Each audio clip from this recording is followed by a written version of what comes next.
Ladies and gentlemen, welcome back to Eddie's Speed Garage. I'm Ed, and today we're going to be installing the Boss 9-inch swivel screen, widescreen touchscreen, Android, Apple CarPlay radio with backup camera.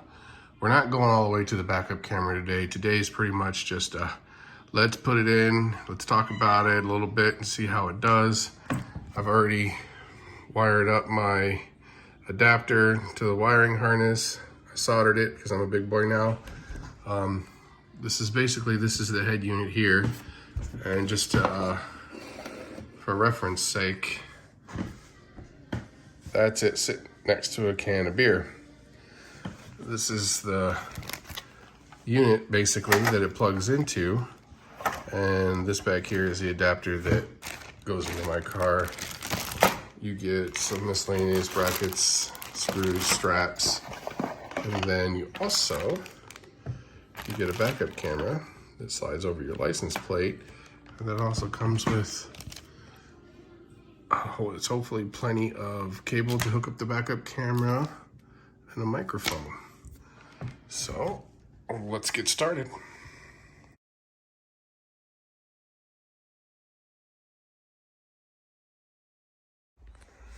All right, so here we are with my 2000 Camaro SS. This is what it's going into. And I'm just test fitting the box in the cage. And everything fits pretty well. So I'm gonna go ahead and get it all put in, and then we'll talk about it. All right, so this is what it looks like installed. And before everybody gets their panties in a bunch, this is not an installation video. This is a demonstration and review video. So we're gonna put the face on here. We're gonna power it up, and we're gonna see what it looks like. All right, we're gonna start it up, see what it looks like.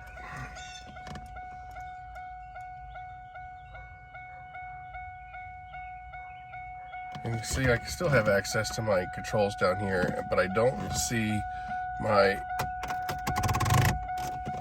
traction control and my fog light switch, but I can just do that, and then there it is. The radio pivots, does what you want it to do. We go to the tuner, and the music is playing. I don't know how much I can play of that before they get me in trouble. And then I can pair Bluetooth. I can hook up Bluetooth audio, and I also put my microphone for my phone right down in here. So we'll drive around for a little while, we'll check it out, we'll see how we like it. Let me know what you think in the comments below about how big it is, and we'll catch you next time.